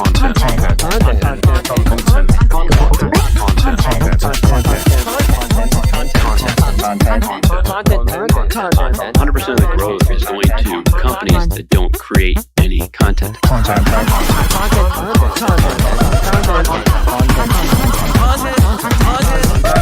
Once we have these inspirational provocations, your content. Stay To whisperers will become the new messiahs. My content. To create ideas so contagious, they cannot be controlled. Content. I like being in the vortex. You got no control over it, man. It's eternal. When I'm in the vortex, I like being in the vortex. When I'm in the vortex, I want never to leave. When I'm in the vortex, I love the people who help me put stuff in the vortex. We're allowing users to participate. Clearly, you're in the vortex. It feels good. Your words reflect. It feels like clarity. You're in the vortex. It feels like power. That's it. Participate. And it will be my eternal quest. Eternity. To give up whatever I have to give Your up content. in order to spend more of my time Forever.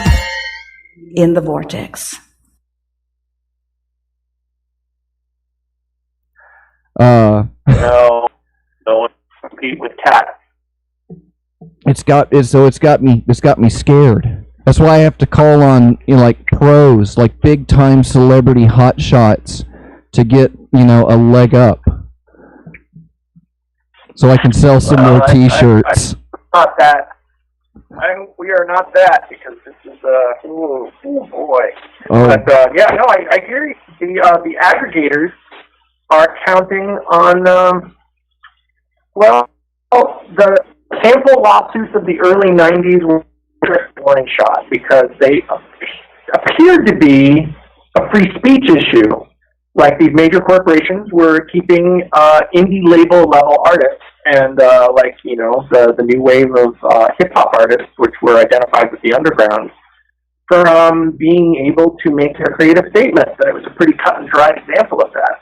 Yet fast forward 30 years later to the robots automatically enforcing everything, we've got the same situation again already. You can't upload anything without some totally automated copyright owner misidentifying the sound of static as their copyrighted recording of a stream or an airplane.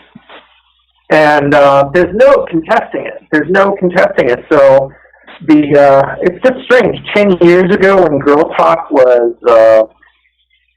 clearing $30,000 a show for being able to, just play nonstop music by other people and seemingly blocking it because the internet had liberated everybody, and that was good news. That I was impressed by that. I was happy about that.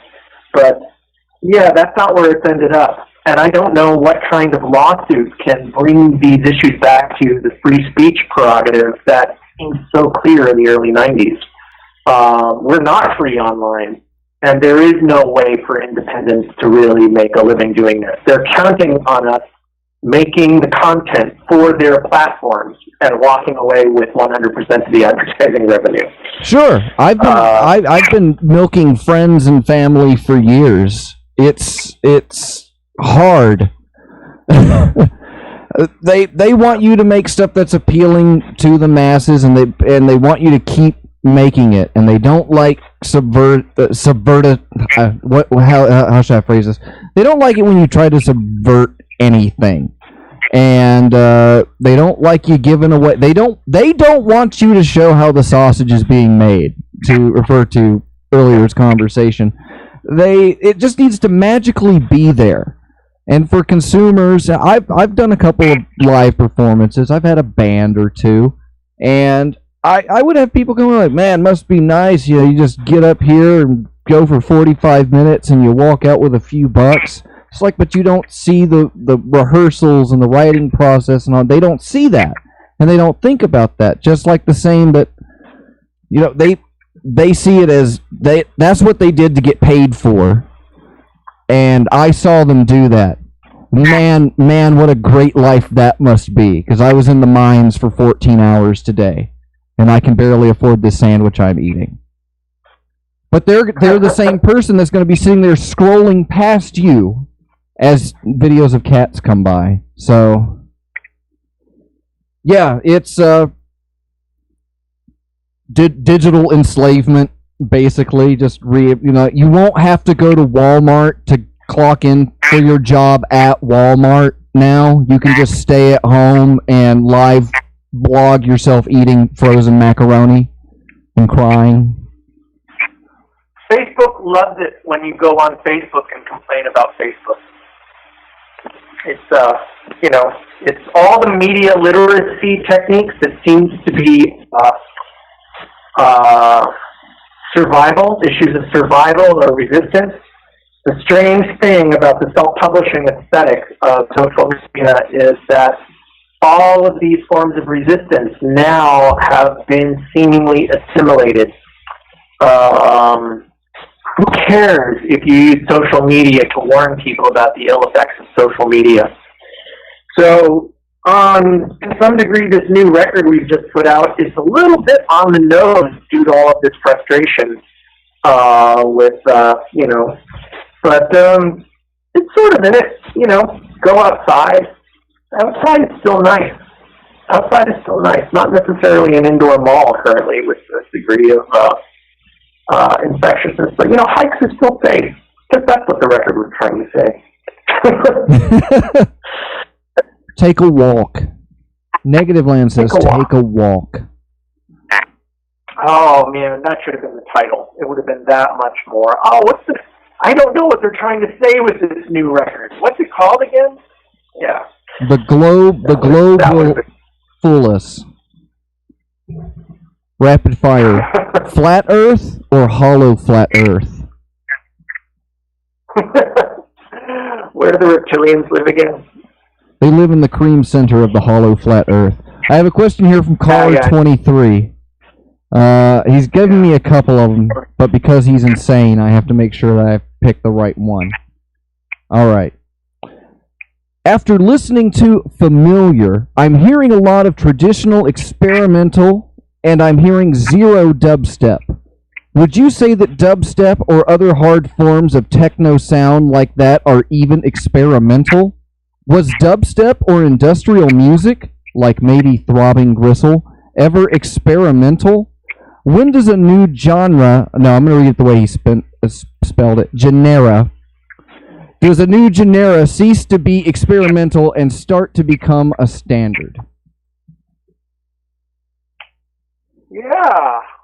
It's curious. I haven't heard Throbbing Gristle used in too many bank commercials yet, unlike Burial or something. That stuff was sort of instantly assimilated into the kind of music that easily sold things.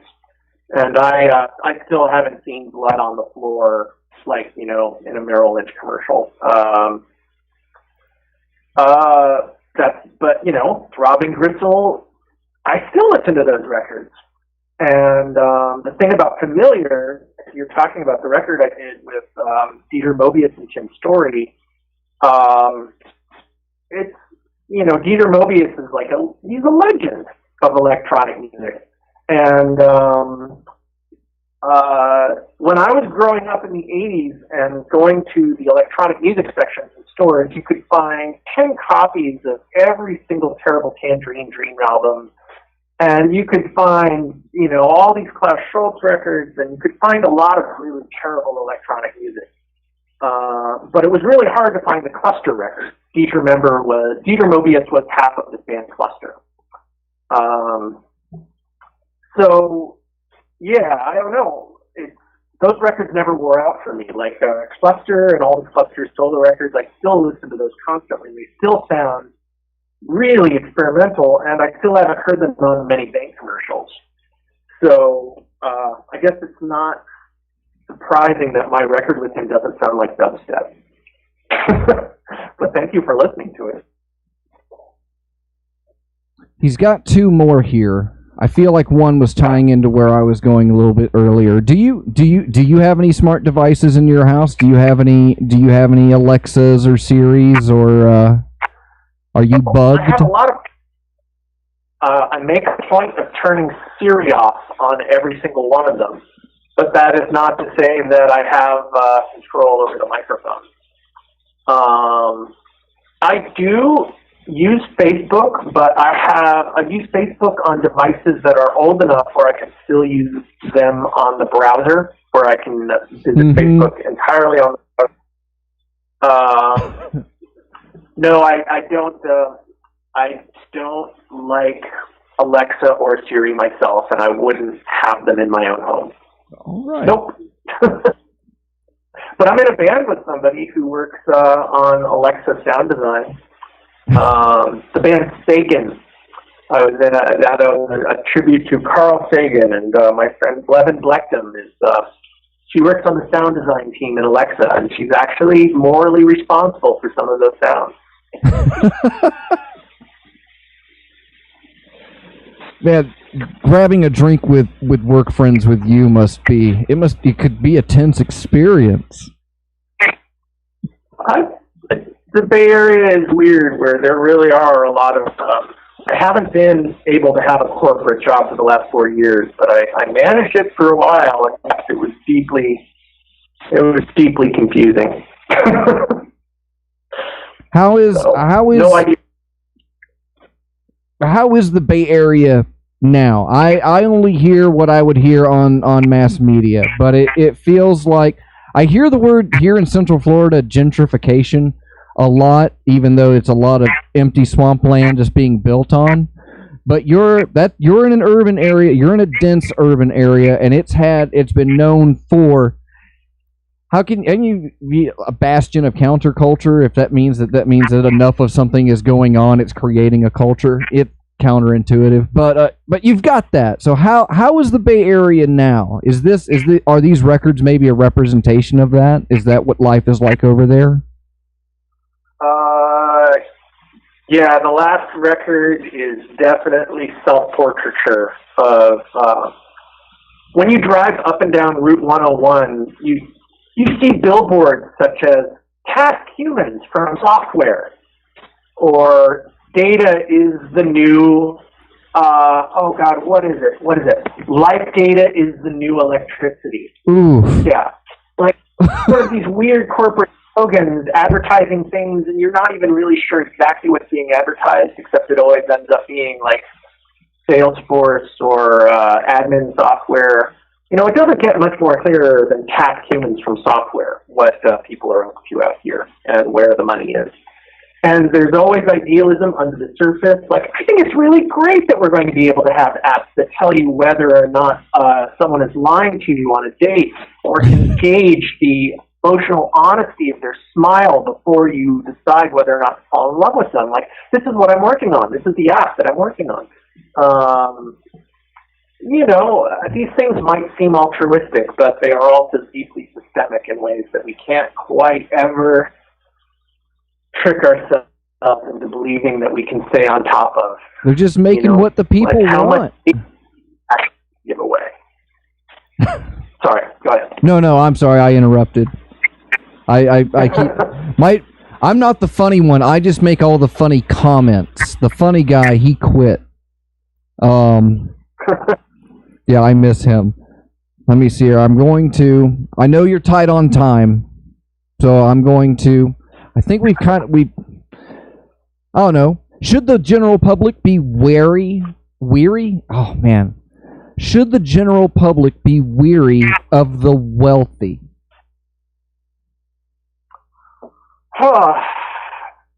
Well, it depends on what you mean by wealthy. I knew you were going to say that. I knew it. You know, I think one of the problems is income inequality is the enemy here. And that's a better way of thinking about the problem than individuals in and of themselves to have problems with. You know, the rich are their own victims just as much as anything else. And everybody's got anxiety. You know, yeah, just be careful. Be careful of mob behavior in and of itself. It's not just the money and the people who own it in and of themselves that are the problem. It's been interesting. I need to rewatch Noam Chomsky's Manufacturing Consent again, because that really did have several moments that still ascribed individual agency to the people who owned corporate and broadcast media, when even then it was clear that shareholders and systemic thinking prevented any real action from the people who presumably had the power to change the world or halt climate change or any of these things. the entire notion of the individual has shifted quite a bit with this whole social media complex, and that's what I spend more time thinking about than individual wealthy people that I'd like to think of as the problem. Although Zuckerberg, yeah, that guy, Zuckerberg is a problem. He's a robot. So wealthy, sure, there are a lot of wealthy people out there, but Zuckerberg has such concentrated wealth and is so systemically managed to evade accountability by keeping the majority of shares of his company to himself, to allow himself to have unchecked power. That's not good. The leaders of the current big five tech corporations have more power than they by all rights should. So these are the things to think about rather than wealth in and of itself. Well, wealth in this sense. You have wealth in a financial sense then, such as a Zuckerberg paycheck, a Zuckerberg mansion. But then you have a different bank of wealth, and I think that's a core theme of this album, which is personal information and dossiers. You have all of this concentrated data that even if the website were to go down tomorrow for any reason, he's still got this mainframe of what it was designed to do. And that it makes me wonder, you could answer if you think you've got one for this, but which one is more valuable? Would it be the business side? Would it be the physical assets of the company and the power that it has? Or would it be just the wealth of knowledge that he could store on a couple of thumb drives? Which would make... The last 10 years assembling information about us, and their true product at this point isn't even as much our behavior as what they can predict about our behavior. That's the idea. And so these are no longer about ends of entertainment or merely seizing our attention. This is about,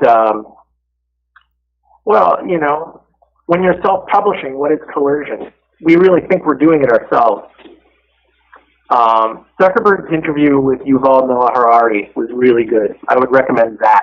That's the answer to your question. Okay. It's about an hour, but Yuval goes really in deep during the last 15 minutes. That was about a year and a half ago. We didn't even bother to sample that one for the record, but Zuckerberg is he's it's the power, not the wealth, certainly. But how can you extricate? Thank you. I think that's what I was looking for there. I don't think that was what I was looking for there, which makes it what it is. Led into another question, but I'm gonna rephrase it based off of what we've had here. So you've got a guy on the street, and on the way out, he says, "Is there anything I should look out for?" You've got I'm going to give you one of, I think, the three things here. Then it'd be social media, the government, and then I'll just say the powerful. If you could pick one of those three things to fire off to him, what would be your parting advice on that? You've only got those three: social media, the government, or the wealthy/powerful. Who should you look out for? The electromagnetic field being emanated by your phone? No, just kidding there. See, that's the thing. I guess the reason why we call the record "The World Will Decide" is that it was an attempt at keeping the perspective on the decisions that are made by all of the systems working in concert with each other.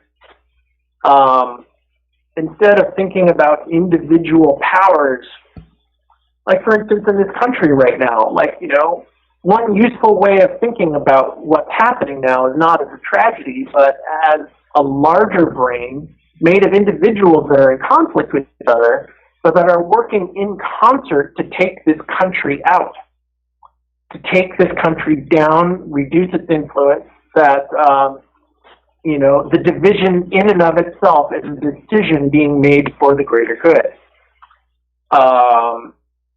By taking America out of the equation. And it just does seem to be what's naturally happening. It's there's a certain degree of intelligence about the way that this is all breaking down, because that's the effect. It's what neither side on the ideological struggle of working to make this country survive is interested in. But well, it's the world deciding as we watch it all go down. So I don't think I can answer the question by picking one of those three. Okay. I would just go back and say the world is making a call. Keep your head up and your eyes open. Yeah. It's a warning. Do you have time for one more? Yeah, that sounds good. Okay, I've got one more from caller 23 here. This is project-oriented. I've noticed that you have a couple of pieces of code associated with the new album, including a Chrome plugin and an Alexa extension. Code is another area where copyright infringement is rampant, and cutting and pasting of other people's code into your own creation is very common. Can you comment on the similarities and differences between code and music as artistic forms of expression, and do you see coding becoming a bigger or more expressive art form? Well, it definitely already is. Like, I've been obsessed with the people who, what is the name? I can't remember the person's name, but the person who as early as the mid-60s realized that the ways in which computer language was constructed inevitably led one to moral and ethical decisions, and that the morality and ethical imperatives of computer programming were already at a breaking point. We see this today when we talk about like rolling back the use of the terms master and slave from computer languages, and whether what it says about us that these terms exist in language itself. Sure.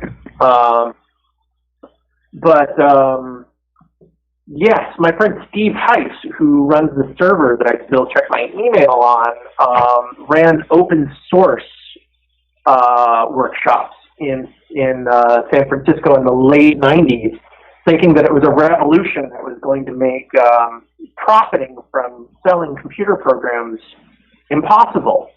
And what he found instead was that corporations love the idea of open source coding and love open source, love all of this free code.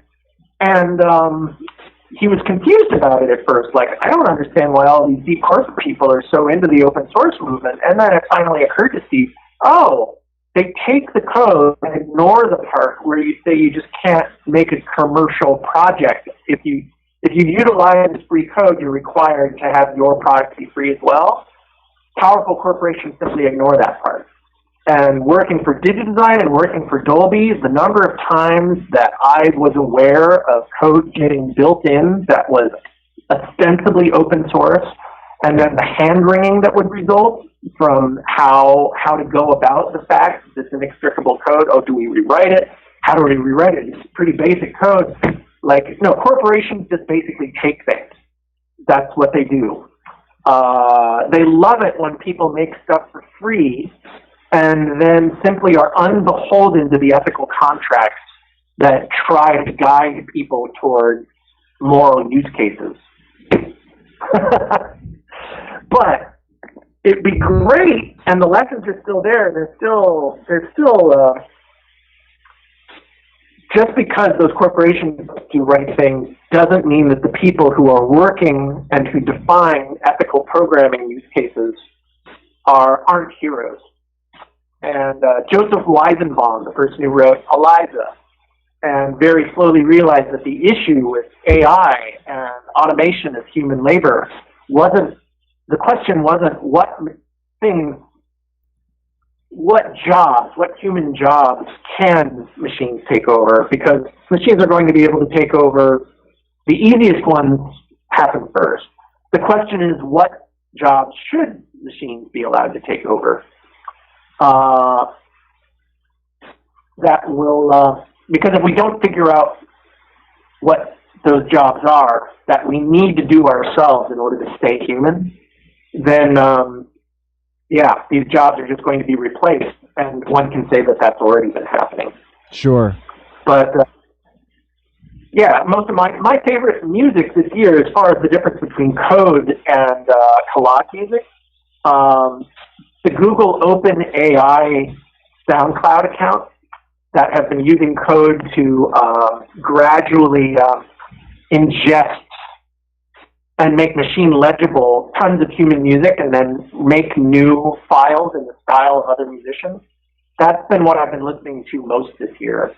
And it's the next step beyond sampling. Code is already the next step behind sampling. Why take recordings by an artist and make a new piece of music out of that? Have a machine listen to every single song an artist has ever made and then average together what it thinks that artist was trying to do. It's incredibly disturbing, but it tells me more about the current world we already live in than a lot of other records that have been made this year. iTunes has basically let me know that that's the record I listened to most this year was my rips of the OpenAI SoundCloud account. Wow. So yeah, that's and that's costing them money. You're not giving them. You're not giving them any gas to come at you with what they've got in the store. They don't know what to recommend over to you. You have to keep the robots guessing. Yeah. There's still that 5% chance of doing something interesting with it. But right now it's already, the mistakes are already mistakes that humans can't make themselves. And so it's definitely interesting. I felt that. Well, I'm sorry. Go ahead. Okay. No, you go ahead. I felt that the Chrome extension existed purely so if somebody told you that they loved the Chrome extension, you could berate them for using Chrome, and that would just be it. The thing those two releases had in common is that you should definitely not be using Chrome as your browser, and you should definitely not have an Alexa in your house. So we made extensions to bring these facts to your attention. If there are any other developers out here who want to work on any other extensions for consumer objects that exist to spy on you and make them work less efficiently, we would love to hear from you so that we can, maybe release a couple of extra singles from the record. That's the statement. Sure, I'll put. I know a couple of guys. I was working on my own VPN software, which basically locks your keyboard and mouse and prevents you from using the internet, and offering that at a subscription fee too. So check out Fnord VPN when it's up. I will check that out. That sounds like that's the same concept. I gave away the joke, so I have to cut that out.